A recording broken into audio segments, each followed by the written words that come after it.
Hello and welcome to the Star Codes podcast. I'm Cody Channel. I'm launching this podcast to accompany the app to basically open up your astrological library to a living star library that hosts over 240 fixed stars and the way that they weave into your chart. And Sidereal Astrology, why it's so different is that it follows the stars and the 88 constellations. It's similar to a measurement that Vedic astrology uses. So that is basically what this podcast is going to be using. And we're going to be exploring all of the beautiful myths and some of the history, as well as some of the potentials and the futures of the ability to rewrite these stories through deep analysis each month of some of the star stories during our astrological eclipses or astrological planetary conjunctions. These stars form stargates when they are within 5 degrees of the sun or any of the planets, and the planets act more as conductors. So what happened was in 0 AD, there was no difference between tropical or sidereal astrology. People in Vedic astrology would be practicing the same as they'd be practicing anywhere else.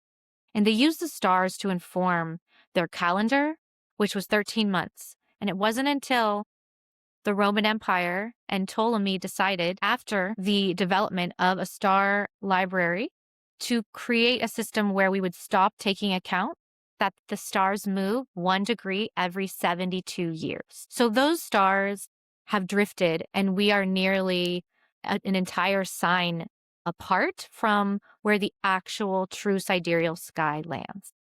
So my work has been to try to understand and weave these star stories, as well as a lot of the mathematical and musical elements that can occur when you study the science and the star science of some of these fixed stars, and as well as the myths that they represent and the powers that they hold. So there is a lot of interest and dynamic energy coming from the stars this year. So we are going to speak a little bit about the year ahead, as well as get into introducing our co-host. So Emily is a beautiful star oracle. Oh, thank you so much, Cody. I'm so deeply honored to be here with you. I have been a huge fan of your work for so long, and it has really helped me to connect with the stars myself. I am a student of natural sky astrology, which means I go outside and I receive downloads directly from the stars and the planets and these alignments because I believe that the electromagnetic placement of these stars can transmit really beautiful and powerful downloads and illumination. And I'm just so honored to be here with you and all of the work that you've done to put into this app, which is so extraordinary and such an amazing tool that I'm using now as part of my own studies and studying the natural sky. And yeah, I'm an alchemist, a philosopher, and an artist, a painter. And I'm just really excited and honored to be here and hold this space with you and connect to these ancient myths, the alchemy of the stars and the planets and the constellations, and to connect to the celestial bodies and the star nations and all of these beautiful energies that are floating around right now. Yes, it is such a good time to think about the stars because they inform so much of what we might think of as societal programming, modern day psychology, all of these things, even corporations, right? The movie industry and the Pegasus. So we're going to start with the Pegasus constellation because this one actually is so important for this year and for understanding the energy of this era and how to make the energy available. You're going to be able to use the Fire Horse year energy to become the Pegasus that creates a brand new creation from alchemizing a less than ideal situation. A lot of us have gone through the energy of the year of the snake, and with Pegasus, it is tying into specifically the planet Neptune and Saturn right now. Saturn and Neptune are going to be conjunct on February 20th. And these two planets have been ushering in, especially in Pisces, ushering in this spiritual renaissance that is helping you to rebuild your own temple, connecting your own body as a living temple, basically creating such strong spiritual boundaries before a mass ascension and technological evolution that's about to occur in 2027. This year is going to be fast, and so that you don't get swept under with this fast-paced, fiery horse energy, understanding the star mysticism of the Pegasus. Specifically, why is it so important? Well, I'll get started with that. First of all, we want to look at what age we're in right now. We're not technically in the age of Aquarius yet. And this is actually scientifically measured by the proximity of the sun to Sirius, as well as where we start 0 point Aries in the Western celestial, where the Western and celestial equator meet. It's going to be the Earth equator, the seasonal equator, and the celestial equator. So that's meeting at 0 point Aries, and that's where we start the zodiacal new year. So that energy is actually in the Pisces constellation, and that's actually ruling over the era that we're in. We're coming out of the Pisces constellation where we thought we needed to be heavily manipulated and basically shown that we can spiritually ascend ourselves through direct connection to source as a precursor to being able to access the higher energy of that's not here quite yet. So that's why I think it's interesting that this year we're actually in that energy as well, especially intuitively. So it's a lot of us are going to get these amazing downloads for creative activities, children's books, everything. It's going to be such an incredible year for movies and art and culture and music. And part of that is going to be their Neptune and Pegasus energy combined with the fire horse is going to be allowing that stream of consciousness coming in, and we're going to be making beautiful art. So that's going to be something that if you are a creative person, so that you don't get wrapped up in some of the things you don't want to be wrapped up in, you want to make sure you're taking up a lot of space in your own creation this year. I think that is one of the big things I'm so excited about for Pegasus energy. So look to where you have Pisces or Aries in your chart.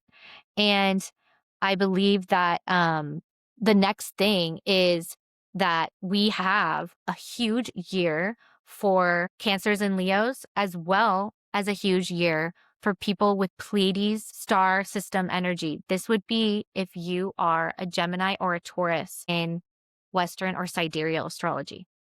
Okay. So this is a very star-filled year. There's a lot of opportunity to connect with the energy of the Pleiades all year because of Uranus. My second favorite thing is Uranus because Uranus already rules the stars. It is the ruler of the stars. It is the entry point. There used to be a lot of lore around how Uranus could be the electromagnetic thread that holds the stars together. So we want to think about when the Pleiades constellation, which is so beautiful, is inside of with Uranus within a few degrees all year. It's like a portal for our cousins, our most close cousins. If we're thinking about aliens, Pleiadians are supposedly just a couple dimensions over from us, meaning that they would be the most likely able to connect with us. And they're most likely a huge part of us as well. So that's, again, these are all just ideas. But what I love about it is that aliens have been a huge topic in astrology. It's very much indicated this year. And I do think the Pleiadians specifically will have something to do with that because of the fact that Uranus is awakening, right? Uranus is the awakener and it rules authenticity and chaos if it's in the negative.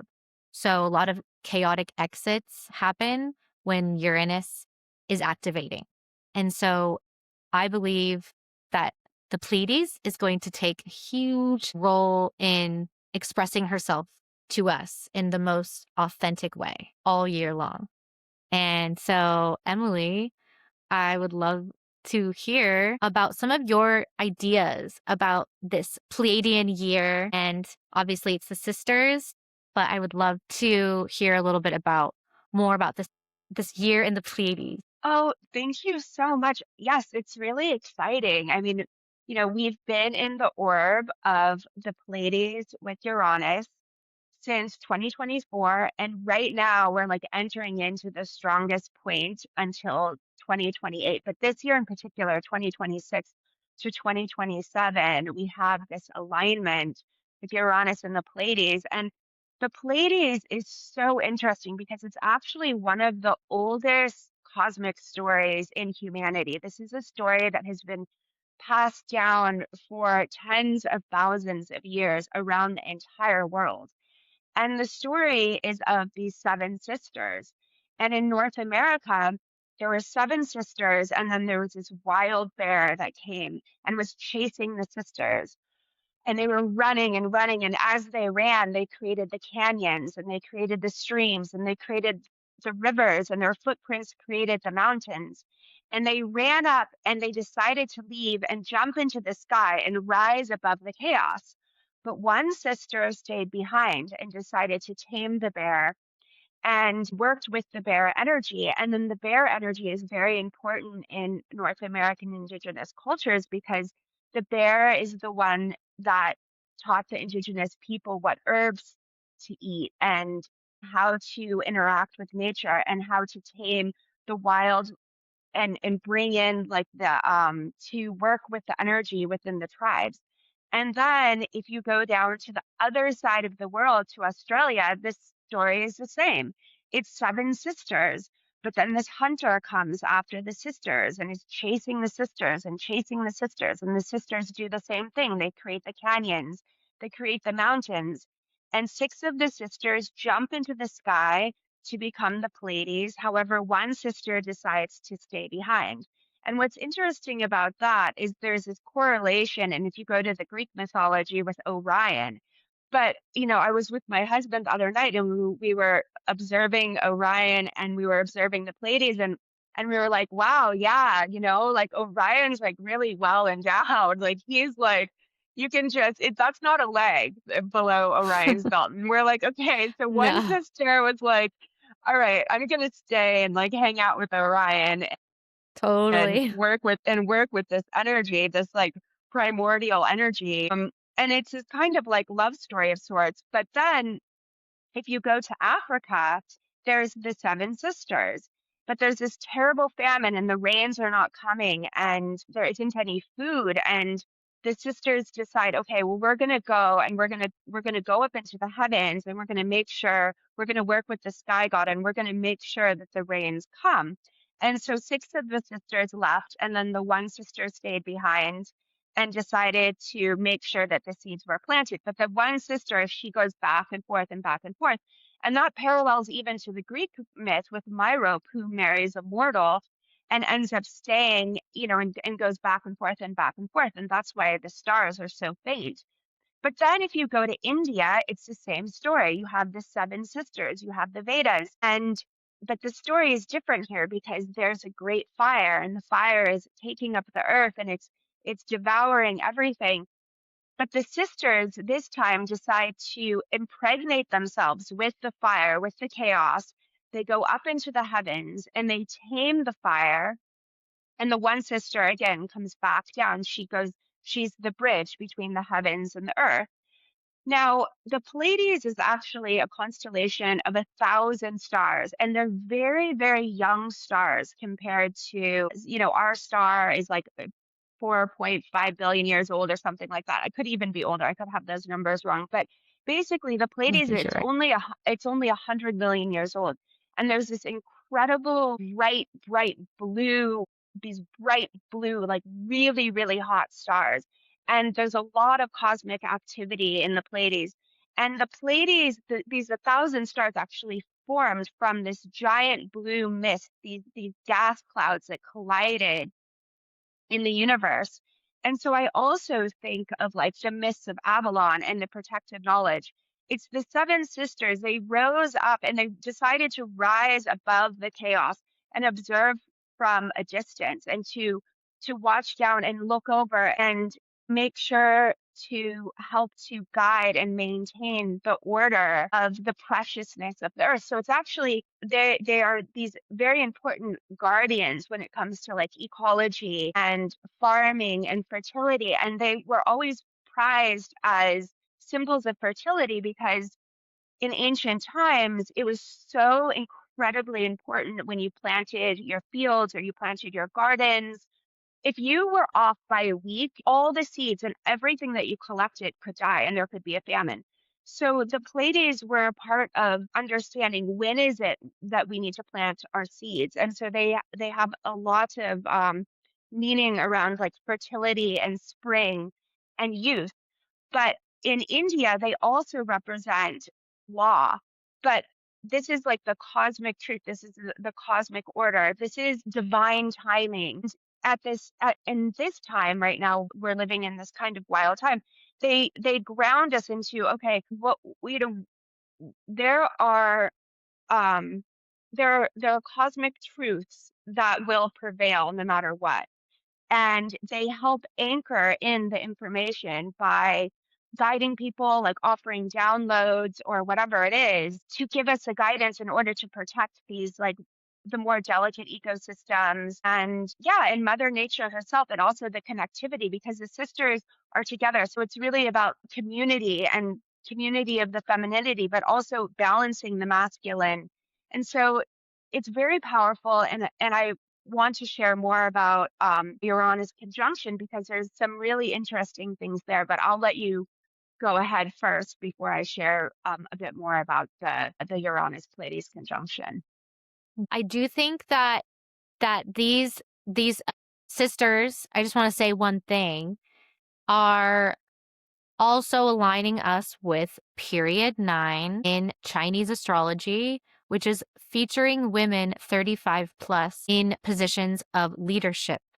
This is basically honoring the mature, wise, feminine energy in that astrology. Also, it's the energy of lost feminine mysteries, lost feminine energy gathering together to be warrior like. This is actually right between the nakshatras of Kritika and Rohini. Aldebaran is Rohini and Pleiades is Kritika, which are the cutters. When I saw the first time I spoke with a Pleiadian being in a meditation, they expressed to me about the psychic surgery, right? And so we're talking about mythology and about Pleiadian mythology. Sometimes we can also bounce into some of the current modern mythology of the Pleiadians, which are looking more and more like our very much close relatives, right?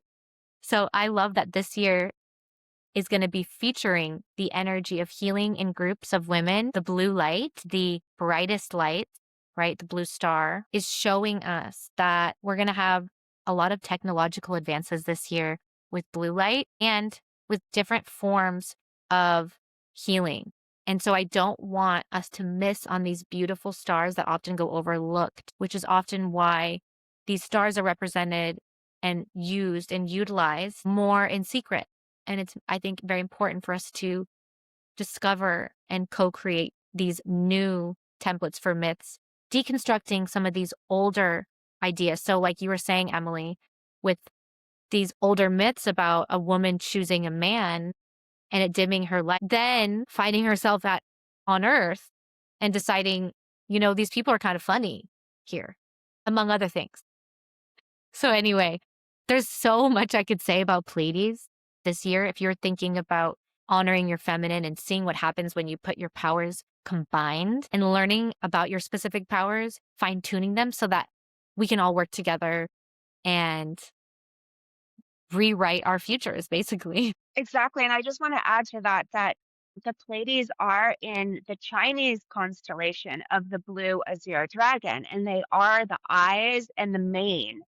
And so I think that's really amazing because you have the eyes of the blue azure dragon and you have the mane, and the mane is the antennas. Our hair is our antenna. And the blue azure dragon represented the waters of the earth. And the waters would be, sometimes they would be tame and they would be the springs and they would be the rivers. But then sometimes there would be a crazy flood and they would get out of control and the waterfalls would be going. And so the Pleiades are also like the eyes, the ones that are the guardians that are looking out over the collective of all of humanity, but also all of the innocent beings. Yes, they are our powerful healers and protectors. Much like the Arcturians that are the guardians of the galaxy, the Pleiadians are the healers and quite possibly the most human-like of the galaxy.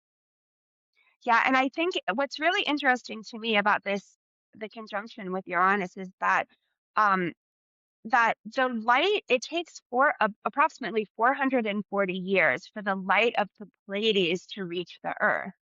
And 440 years ago is when Shakespeare was 18 years old. And if you look at Uranus's moons are Shakespearean characters. And so, you have Juliet from Romeo and Juliet, you have Miranda from The Tempest, you have her lover Ferdinand, you have a whole plethora of these Shakespearean characters. Actually, the light from that exact time, and so Uranus, who is the rebel, the revolutionary, this wild character also has all of the theatrical characters surrounding him. So it's also pointing to during this revolution of consciousness, this rebellion, remember that there are actors. And the characters in those Shakespearean plays, like Miranda, for example, from The Tempest, she was isolated by her father, who was a sorcerer on an island, but then she ends up falling madly in love with Ferdinand. And Ferdinand, he would do anything for Miranda. He loved her so much. And Miranda is a perfect example of the divine feminine at this time because she was the one who asked Ferdinand to marry him. She was the one that declared her love openly, which was like unheard of at the time. She was the one that pursued her love. And her father said, well, I'm not sure about Ferdinand. So he put Ferdinand through all of these tests and tasks, but Ferdinand decided to just go for it, and he was so happy to perform these tasks to acquire Miranda's love. And so, there's a lot of interesting dynamics and parallels between Uranus and Shakespeare and the Pleiades and this theater that is playing out on Earth right now and asking us to rise above and look at that and receive these downloads, but also know that we can interact with these energies however we want to interact with these energies. Absolutely. It is all the world's a stage, especially this year. So just the fact that you were to bring this into the discussion is so fascinating. Like, how could we even want to watch TV when we can decode these stories and find out what they mean for us and how they can give us clues to lost powers? Imagine there's all this DNA that's completely offline in a very scientific level that's been measured, that our brain only uses a small portion, our body only uses a small portion. And imagine that a lot of these stars are inviting us to quite literally vibrate with them. They're helping us to work with these energies, right? It's not dangerous to work with the stars. It's actually illuminating. And that's what Uranus teaches us. And Uranus was actually born pretty much out of fluids, right? Sea foam and of Medusa's severed head, her pineal gland. So the Pegasus was born out of that energy that's springing into this year, right? And that energy represents that we can only create that beautiful diamond energy from truly letting go. And how do you let go unless you know, or you have to lose something, or something has to happen to move you to that critical point, which then the Pleiades come. They're so wonderful, and they're also very much going to help you cut things away, and in a warrior-like yet nurturing energy that many women and men are struggling to embody. How can you be compassionate and be critically able to protect the energy that you are growing? So it's a very beautiful time for everyone to sort of tune in to how some of these older stories are making their way into our lives. And a lot of people, especially banks, they already follow all of this, and they've put it into a system so perfect that it makes them money. So we get to make it make sense for us, co-create and collab, and I would love for so many of you guys to make more choices aligned with these huge star days. And so I am going to get into that in a moment. I'm pretty sure that the Jupiter royal transits is my most exciting thing for this year. And that the basically Sirius Stargate is also happening right now, and it will get to its very closest on March 11 to Jupiter. So Sirius is our father star. This is our star of all stars, the brightest star in the sky. There's so much I can say about Suthis, Isis's star. This is the star that illuminates the eight-pointed star that inspired my entire eight-pointed star chart, which you can download for free. And this is a huge inspiration to me to be able to connect with this star right now. So this is a huge time for anybody with the Gemini Cancer in their chart to look into that, as well as Leo, as Jupiter makes its way all the way into Regulus at the end of the year. Sirius is going to basically help all of us have an ascension right now. Jupiter expands and manifests. And Sirius is one of the intelligent healers that heals through acoustic levitation, that heals through higher levels and higher dimensional planes that have elements and ideas and concepts that are far beyond us. So it's like that synesthesia energy on steroids with Sirius. So imagine that's what we're all going through right now. And wouldn't it be a great time to distract us with something? Right? So it's just an interesting concept. I haven't really felt this way since about 2012 and 2020. So it does feel like it's a big shift coming again. And this is another opportunity to look deep within with this Jupiter energy. So if you have any of the Gemini Cancer, just know it's really going to be lighting you up, and you want to look at your rising, okay? And so where this is happening in your life. The Regulus is when the power structures, fame dies, power structures cross and hand over so much. And this is because it's about the South Node and the eclipses of the year. The eclipses of the year are in Aquarius and Leo. So we're taking away all of the negatives about Leo and we're embracing all the positives about Aquarius, essentially. The North Node in Aquarius is going to be bringing us into groups and into technological advancements and also into close proximity with aliens, angels, and all of the above. So that is where all of that energy goes. Aquarius rules astrology, it rules aliens, and it rules angels. Okay. So it's all of that energy is getting an upgrade, and we're going to be more spiritually connecting with it this year. Then we're going to be deleting all of the false power structures, all of those leaders and people that we thought we could trust. Things like that are going to be more exposed. And then we're already seeing that, right? So what's going to happen though, is if you want to stay out of the circus or whatever you want to call it, you can start to build and plan for your Jupiter placement. Where is the Jupiter Regulus happening for you? Regulus is the royal fixed star of Persia, connected to Archangel Raphael and the color of emerald green. This energy is happening in December. You have quite some time to plan for that conjunction, but all summer long, we are going to be seeing the Sirius to Regulus, Cancer to Leo, royal energy. There's a lot of prophecies associated when Jupiter hits Regulus, and as well as Sirius. So we're in a prophetic time, you could say, due to the power and the magnitude of when a fixed star, which vibrates 3 times higher than a planet, meets with Jupiter, which is going to magnify. So to me, it feels like this is why so many of us are noticing that we are creating so much faster. We're fine-tuning those so that we can allow for bigger and bigger energies to come through, is how I see it.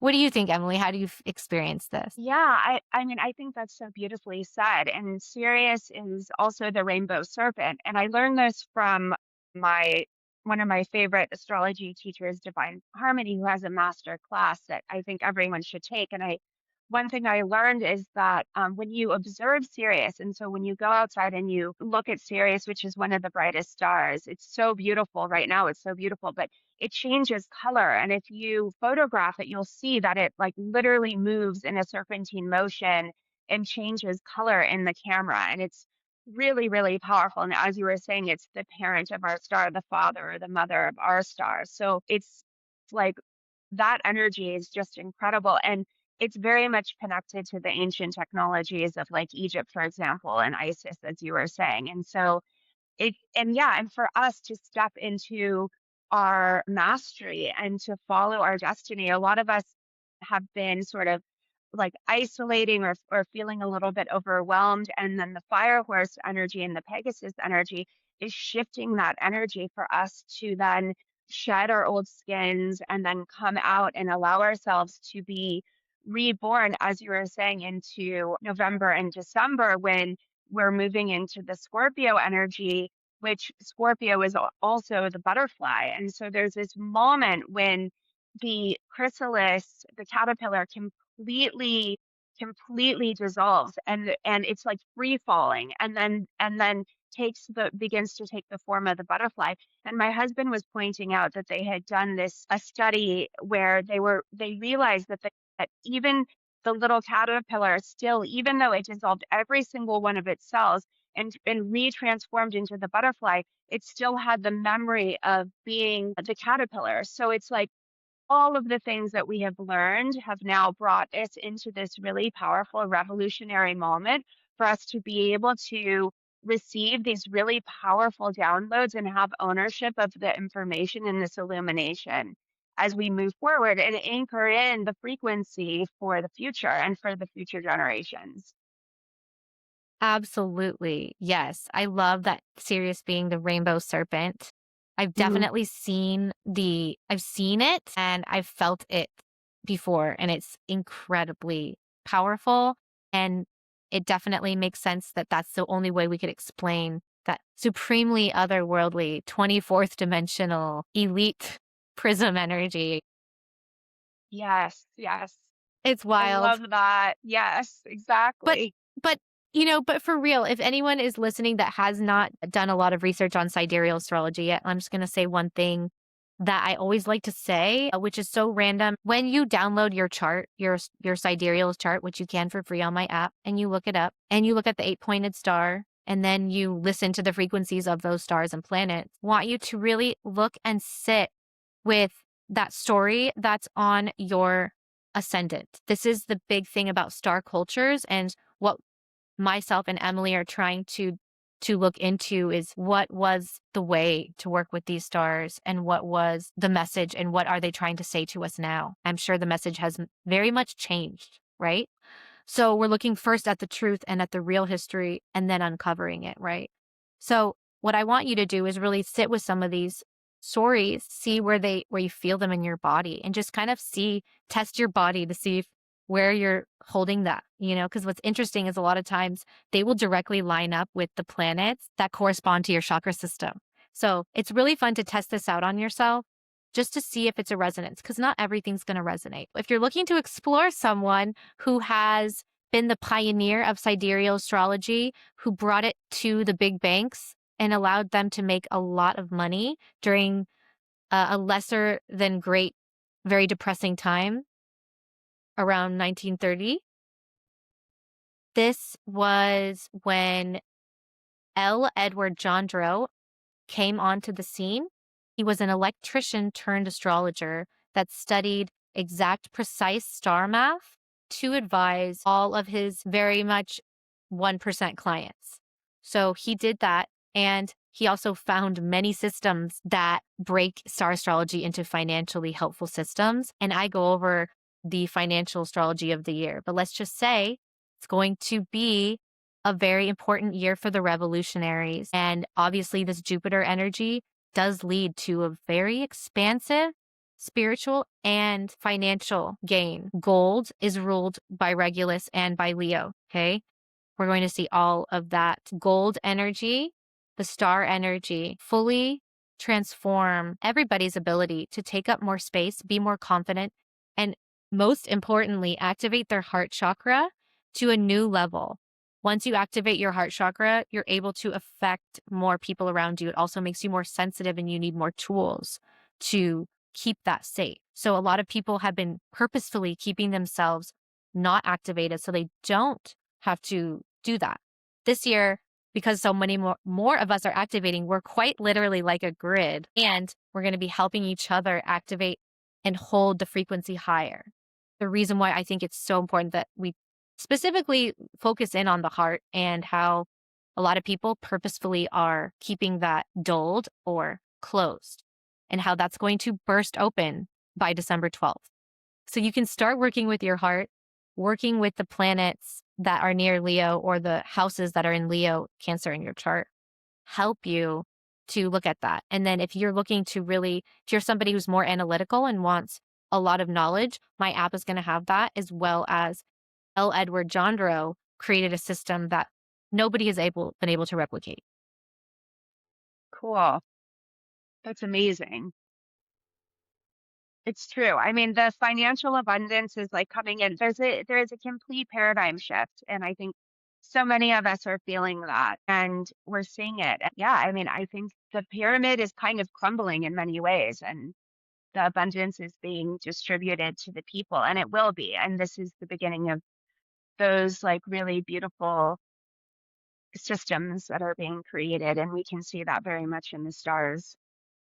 Yes, and the higher manifestations, as you were saying, of Sirius and using it to reawaken us, remembering. Sirius is the great awakener too. It's similar to Uranus, right? So we're seriously going to dial in with freeing our body and mind and soul from any of the gunk and debris right now. I really Hmm. do feel like this energy can cause flu-like symptoms because it's directly associated with DNA ascension codes, particularly the Pleiades and Sirius. So heavy, full on for us this year. I'm also just going to give a warning that we're going to need to hydrate a lot more because we are batteries. And you want to be sure to really listen to yourself because it's just going to be so much upgrades that people could just be getting sick and thinking, this sucks, you know? But it's like, no, you have an ancient superpower coming back online and we need to nourish it. And there isn't a book written about how to do that yet because they burned them all or because it hasn't existed yet. We're in a very unique time. So we don't know exactly, right, if this has happened quite like this in the past or if we're completely inventing a new, unique Pegasus approach to how we deal with these dark and crunchy moments of pure evil being exposed. And also, uh, aligning ourselves with our plant allies because in folklore medicine, each plant was connected to a planet or a star. So lately, I've been really called to mint. But yeah, I think tuning into to our plant allies is a really great way to have some support as we move through these really wild energies that are taking place in this like really powerful moment in time. Yes, it's so interesting that all of the Bohemian fixed stars have specific herbs and jewels and rituals that Hermes and Thoth were said to have practiced. And every star does have its own connection to a plant or a flower and to a frequency and to a color. And it's so beautiful to think about how many different opportunities for wisdom, expression, and divine synthesis can occur when you open up and free yourself from your old stories and programming, which is why, besides making the astrology that I make guided meditations and do in person sound healing activations with the frequency of Venus and my special bowls. I also make soundtracks and backing tracks using binaural beats and frequencies of the stars and of whales and live nature sounds to make an experience that you can actually transcend your mind and get into a theta state. This is a practice I love to do with people. So everyone listening, I do have a full library. You can join me for that. And what I think is going to be really exciting for people is traveling together in a group, practicing safe remote viewing, and really getting clued in to how to make their ability to see into other realms a safe and clear space, the power of other people being near you and working together with others to create sort of like what I've heard is like a firewall of protection in spirituality. How do we fit all of these batteries and superpowers together Mm, and learn to work together? We need one thing first, which is complete activation of ourself in order to get into that technological age. It's like what Jesus was trying to teach us to heal all of our chakras so that we could access that 13th cranial nerve, which is represented by Ophiuchus, which is also a huge part of my work, the 13th sign that we decided to write out of the script because it didn't suit the patriarchal narrative at the time, along with the Gregorian calendar. So we operate on star time around here. And mm. I encourage people to look at how this chart and how your sidereal stars are only going to enhance your year and your self knowledge, even if you are doing Western astrology. It is always an enhancement to look deep into those stars that were surrounding you at birth or surrounding you at this very moment. Love that. Oh, and we should probably get into the most exciting star moment of Three Eye Atlas. Yes, I Atlas, the third interstellar object to enter our solar system. So amazingly exciting. And I'm sure that many of you have been enjoying these powerful sun codes along with these like crazy cranial flares that have been happening that have coincided with Third Eye Atlas's journey. Third Eye Atlas is this really powerful and beautiful comet.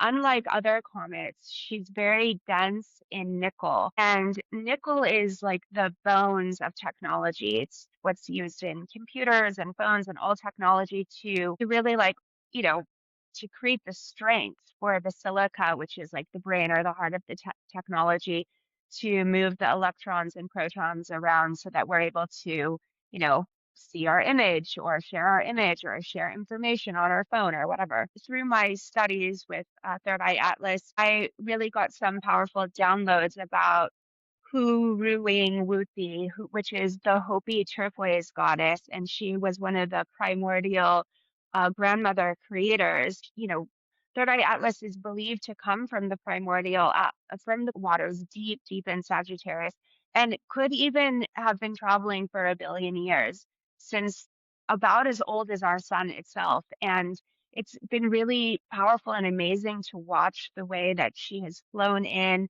and is not bound by our sun's orbit, and it has been able to move into the sun and offer all of her like sprinkles and shimmer and then to fly back. She's on her way out now and she's going to be conjuncting Jupiter March, I believe it's the 16th. And so that's just going to expand all of these technological downloads that she has offered that is in support of like harnessing the technology that is being shared right now in a way that is supportive of humanity. One thing that nickel does is it helps to steer the electromagnetic energy or like even the radioactive energy and the microwave frequencies or the frequencies that our phone emits. And so that's sort of fascinating. It's like, you know, she comes in and she's offering this like technological dust because she's not a solid body. She's also has a lot of water. So she's, you know, the very primordial waters, that ancient, I mean, water holds all of the knowledge of all time. And that mixed with the nickel and the silica and other elements has created these like beautiful, spectacular colors of turquoise. You know, I'm like kind of dressed like her today a little bit, but yeah, she's just so amazing. And so I just invite everyone to sit out in the sunlight and see what kind of downloads you can receive, and just know that in this moment we are having this, there's so much technology that has been shared with us, and now it's our job with the guidance of the divine law to steer this technology in the right direction. And so, yeah, I feel like the Third Eye Atlas Huruwuti is like a big part of that, and the next evolution of humanity in more of a collective and beautiful way. Absolutely. And you are absolutely embodying this energy today. You're a living goddess. Oh, thank I you. love it. And I love how this is in Jupiter. So we just were talking about Jupiter, right? And this energy expanding us. Of course, it's going to be connected to Sirius right now. It's probably doing some very advanced training or whatever it is doing, right? It's pouring in. I do like to think of this as a more Pleiadian energy, this three-eye atlas. I noticed when it came closest, I was very much given a special energy to work with to finish my app. Like I felt completely supported by an energy outside of myself. So Amazing. I know that technology was like coming from I felt it, right? I felt a support at least, like a strong it's time energy. So if anybody right now who has been interested or following along with Three Eye Atlas is interested in learning about what exactly the communication is, I think it's still important to try and always telepathically communicate on your own and see what it means for you, because it's truly a beautiful energy entity. Totally, technology and completely being activated right now with everything that's happening. So it's very, very exciting. I mean, this is very much the time of the outsiders and the fools and the spirits and the rebels and all of the weirdos to just come out of the woodwork and to use this energy to just amplify their magnificence. Yes, I did a year ahead full video that is available online that talks about how this year is the year for the revolutionary. And that means it's time to take big risks and be a part of the big shift. That is why a lot of people who are getting ready to become leaders or lead and create something from their heart space are about to get more support than they can dream of. It's so beautiful what can happen when we truly understand our water source, our well source, which is what the Pegasus creates for us, creating water sources where there were none, reminding us that we can spring up a brand new life and fly off into the sunset and make our creative dreams come true. And the Pleiades are going to help us all come together. And then all on top of that, we have the US Pluto return, which has already been happening for the past 4 years. And it's going to continue happening. It is a time where we'll be uncovering a lot of archaeology, a lot of bones, a lot of things that were kept under the surface. I've done a lot of deep traveling into the earth and into the different dimensions within the earth. And some of those places I went, I do believe actually exist. And I believe that we are restoring our connection and our divine, we're redistributing and alchemizing a lot of the lower, denser energies. And the United States has a lot of interesting stories connected to it that are going to be more and more unveiled. And there is going to be a big energy that, because Pluto rules nuclear energy, we are going to see that of course, Pleiadians again are the ones that are most likely in charge of intercepting nuclear power. So what I like to study is just putting these concepts together and basically trying to paint a picture of what this Pluto return is going to look like. And what I think is going to be happening is we are going to be seeing power restructured, and the power plays that were manipulated onto us, those are going to be more obvious It's going to get so obvious. And I think that's going to be a big year for uncovering just species, dragons, for example, and giants, things like that. Atlantean mythological beings. Totally. And I think that also part of the Uranian energy that's coming about is that the technology, we're all of a sudden exposed to all of this new technology. But in doing so, it parallels to what happened actually during the time of Shakespeare, where Shakespeare was able to write these incredible stories because of the access that he had to books, because of the printing press. All of a sudden, like anyone could get their hands on these amazing stories, which allowed for this brand new expansion. And we're seeing that now with cell phones. Some people say, oh, well, people are becoming stupider, but in actuality, people are absorbing so much more information. At the same time, they have to create a new power grid because we don't have enough energy. And taking the fossil fuels, like these ancient beings that created this fossil, and then bringing them up, that's no longer going to work. So they're definitely going to be releasing free energy. And so the old grid, like the old power lines and different things, they're going to become antiquated. And so it's like very exciting that these old grids are being forced to be taken down, and then there's going to be a redistribution of free energy, and that we have access to unlimited information. Whereas before you had to go to a library or to get certain books, but now you can have almost any book at your fingertips at any time, which allows for a much, much more expansive experience for everyone. And um, so I think that also in that being said, there's these majestic giants that, like the sequoia trees or the redwood trees that are alive and are living today are 3,000 years old.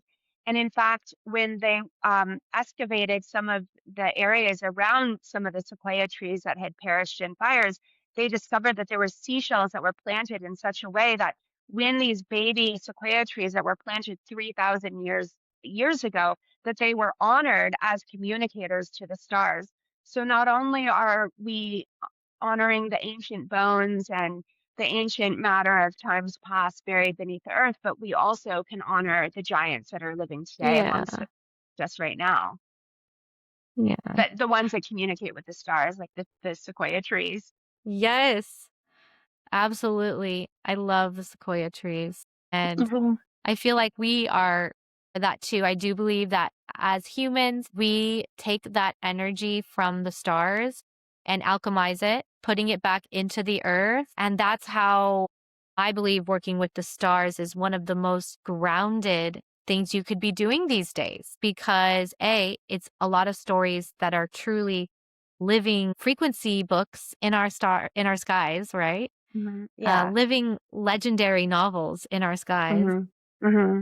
And I also believe that the star goddess energy and the earth goddess energy are actually often the same when we go back far enough. So that means that actually having access to this wisdom is not further complicating your life or adding more confusion. It's adding complete visceral clarity that you can feel in the stars Exactly. inside your bone. Exactly. Like going outside and just looking at the stars and being in awe of their beauty. And then all of a sudden you're just completely connected to the present, and then can communicate with the stars to receive their messages. And that's another reason I really love your app, is because it does connect to these ancient stories and these mythologies, that I can go out and look at a star and be like, how is this star connected to my own, my own life, and like how does it relate, and why am I seeing it now, and what messages does it have for me right now? Yes, absolutely. And I'm going to have to make another video about just like tutorial, but the app is going to be both an astrology app with a full library and the ability for you to make transits and receive daily specific star transits to your email. And you will be able to have a 8-pointed star created and printable for the planets and the stars in your chart.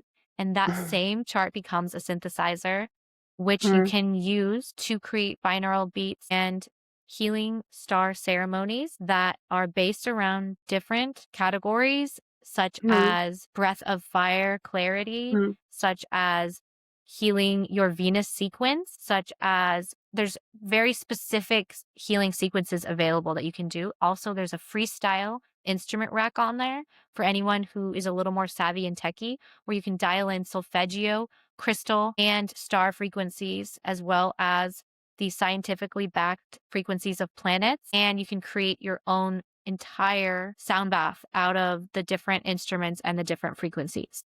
Amazing. There's also some bonuses on there, which I won't tell you about.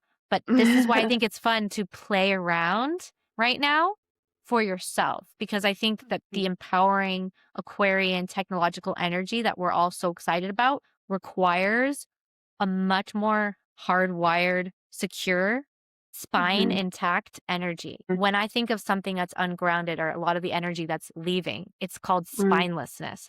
Spinelessness to me is somebody who could change their whole idea or opinion on something for a little bit of money.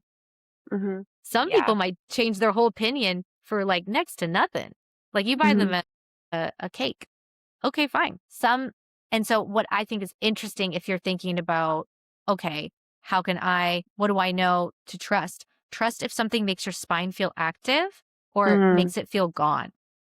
I don't know if that's a good way to say it. That's how I feel. And does that make sense, Emily? Oh, it makes perfect sense. Of course. It's like, I think because, the Aquarian energy can be a little bit disembodied. Like, I think it is really important to tune into the Jupiter and Venus and Taurus and Palladian energy of being embodied and like looking into our somatic selves and saying, well, what am I feeling? Like, a lot of people are experiencing really intense anxiety, for example. And the best way to combat anxiety is like tuning into your heart and tuning into your breath and like being embodied. But part Yes. of being embodying it is like observing what's around you and like what plants are growing around you, what's happening with the stars, where is the sun, just grounding, literally sitting on the ground and this kind of thing. I think that can bring you back into your body and then activate that kundalini energy where you're strong in your spine. Exactly. We need strong spines around here. And it's funny, I had spine surgery that started it all, you guys. I did have surgery on my spine right behind my heart chakra during 9/11 when I was 14 years old. So My that goodness. actually that's what started it, is I actually really became what you call them, whatever gate opened you up to discovering this today. There's a lot of ways that you can test out this energy for yourself. Tune in for free by joining my Patreon, which is has several different tiers for you to join for videos, MP3s, and deep mysticism. We have a Star Codes Mystery School that meets to discover and access the stars safely in a group, as well as companions that are written like storybook novels. We love to read and to discover together every Yeah, single aspect of modern history and ancient mysticism. I love it. And I love how these stars always seem to lead us somewhere beautiful. Stardust. This was the best episode ever. It was our first episode and it was amazing. Okay, so that was so much fun. Thank you so much for tuning in to our first episode ever. Yeah. Emily, you Thank are you. absolutely brilliant, just like a star. Oh. And I am so excited to continue on to our next podcast episode. And like I said, our Star Codes Mystery School and all of that is up on my Patreon, which is just the name Cody Channel across all platforms. So that is how you can get a hold of me. And also my app, The Star Codes, is releasing on February 7th. Yeah, Cody, I thank you so much. This has been so lovely to be with you. You're the most magical priestess, and I'm just really, really Thank you. You are. honored to have this time with you. And I hope that out there in the world that people received some information that they can use in their lives to help them to, yeah, just find more of all the things that they desire because it's such a beautiful life. And we're so lucky to be here and to have the stars and to have the plants and to have this incredible experience. So I'm just so honored. Thank you so much. And I'll see you soon. Oh, thank you so much. And I'm just remembering one last thing. When we met, the Mhm. first time we met, we Yeah. talked about the Pleiades right away. Ha! We did. So I think that was like the first that we got so excited like little kids. So Yes. I do think This that is the year. it's so beautiful. This is all happening around this time. If anyone does have any questions, feel free to go ahead and connect with me through hello@codychannel.com. Thank you so much for tuning into the Star Codes podcast. Yay! Thank you. Yay.